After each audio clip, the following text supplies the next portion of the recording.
అందరికీ నమస్కారం. నా పేరు బుర్ర రమాదేవి. వెలుగు జాడల్ యూట్యూబ్ ఛానల్. ఈ ఛానల్ను అందరూ సబ్స్క్రైబ్ చేయండి, షేర్ చేయండి, లైక్ చేయండి, సబ్స్క్రైబ్ చేయండి. ఇలాంటి వీడియోలు మునుముందు మీ ముందుకు తీసుకువస్తా. నాకు సహకరించండి. నమస్కారం.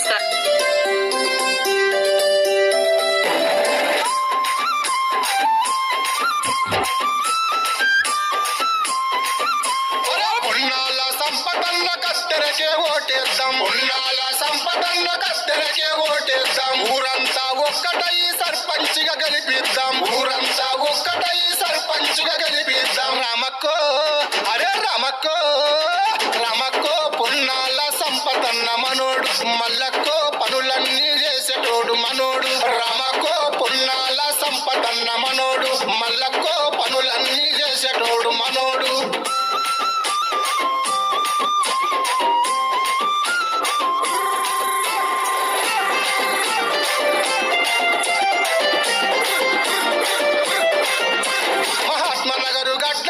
మంచోడు సంపదన్న, ఆత్మనగరు గడ్డ మీద మంచోడు సంపదన్న. ఆపదంటే వచ్చేటోడు అన్న అంటే పలికెటోడు, ఆపదంటే వచ్చేటోడు అన్న అంటే పలికెటోడు. రాజన్నో అరే రాజన్నో, అరే రాజన్నో కత్తెరకే ఓటేసి గెలిపిద్దాం, కనకన్నో పున్నాల సంపదనను నడిపిద్దాం. రాజన్నో కత్తెరకే ఓటేసి గెలిపిద్దాం, కనకన్నో పున్నాల సంపదనను నడిపిద్దాం.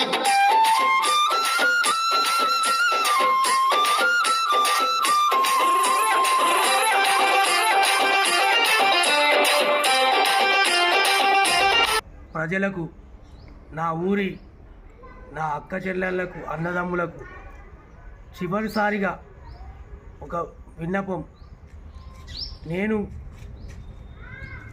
ఇది నా చివరి అవకాశము. ఈ అవకాశాన్ని కల్పించవలసిందిగా కోరుకుంటూ మీ బిడ్డగా మీ ముందుకు వస్తున్నా.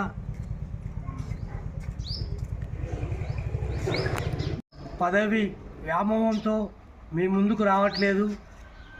నేను మీలో మనిషిగా మీకు సేవ చేయడానికి మీ ముందుకు వస్తున్నా.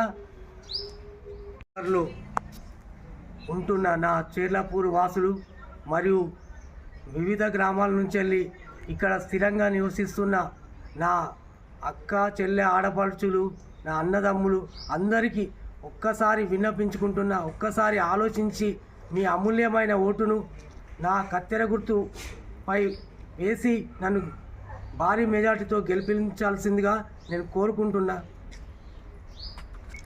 ఫోన్ కాల్లో లైన్లో ఉన్నారు, వారిని అడిగి చూద్దాం. బాబు చెప్పండి, సంపత్ సార్ గురించి మీకు ఏం తెలుసు? వారి మేనిఫెస్టో గురించి మీకు ఏం తెలుసు? మీరు ఎవరికి సపోర్ట్ చేస్తున్నారు? అసలు మనకి ఏంటంటే సంపత్ సార్ గురించి చెప్పాలంటే, సంపత్ గారి గురించి మాట్లాడాలంటే సంపత్ గారు అని నేను ఇవాళ మాట్లాడుతున్నా తప్ప ఎప్పుడైనా అతన్ని ఒక అన్న అన్న అని పిలుస్తా ఉంటాం మనము. కాలనీ ప్రజల్లో అంటే నేను పుట్టింది వచ్చేసి 1994లో పుట్టిన, కానీ అన్న తనతోని వ్యక్తిగతంగా తనతో మాట్లాడినప్పుడు 1979లో అన్న జన్మించిండు. చెర్లాపూర్ అనే గ్రామం నుండి ఈ మన మహాత్మానగర్ గ్రామంలోకి వచ్చి మధ్యతరగతి కుటుంబం నుంచి ఎదిగినటువంటి వ్యక్తి. 2009లో నేను 10th క్లాస్ పూర్తి చేసినప్పటికీ అప్పటికి మాకు క్రికెట్ కి గానీ మాకు ఆటలకు కానివ్వండి, నాకు స్వతహాగా బుక్కులు అన్న ఇట్లుంది పరిస్థితి అంటే మనకి సహాయం చేసేవాడు. అంటే నా ఒక్కనికని కాదు, అట్లా గ్రామంలో ఉన్నటువంటి యువకులకు గాని ఎవరైనా చనిపోతే అక్కడ కొంత డబ్బులు ఇవ్వడం గాని, లేకపోతే ఈ టోర్నమెంట్స్ కండక్ట్ చేసి యువతను ప్రోత్సహించడం కానివ్వండి, క్రికెట్ బ్యాట్లకు కానివ్వండి.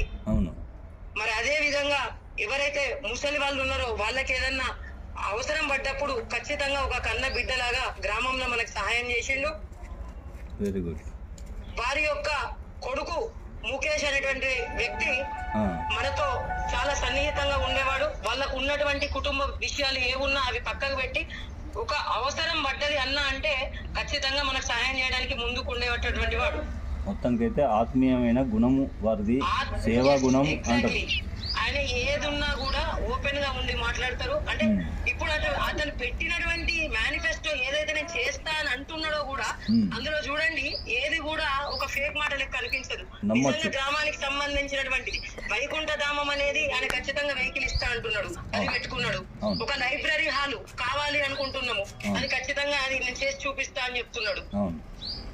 ఓకేనా? తప్పకుండా ఇప్పుడు చేస్తారు అన్న నమ్మకం ఉన్నది అంటారు. నమ్మకం ఉన్నది, ఎందుకంటే ఇంతకు ముందు కూడా చేసేండు. అవును, మీరు చెప్పే విధానాన్ని బట్టి చూస్తే మాత్రం చేస్తారు అన్న నమ్మకం మాకు కూడా కలుగుతుంది. చేస్తాడు అనే నమ్మకం ఉంటది. అవును అది అవును, సేవా గుణం, సేవా తత్పరత ఆయన లోపల ఉన్నది. ఎగ్జాక్ట్లీ. ఇప్పుడు ఎన్నో సంవత్సరాల నుంచి ఆయన రాజకీయంలో ఉన్నా కూడా అవును. ఆయన ఏం చేస్తాడు అంటే ఖద్దరు బట్టతో కాకుండా అవును. కాలిన కడుపు విలువ తెలిసినటువంటి వ్యక్తి. చాలా మంచి మాట చెప్పారు. ఉమ్. Okay, thank you.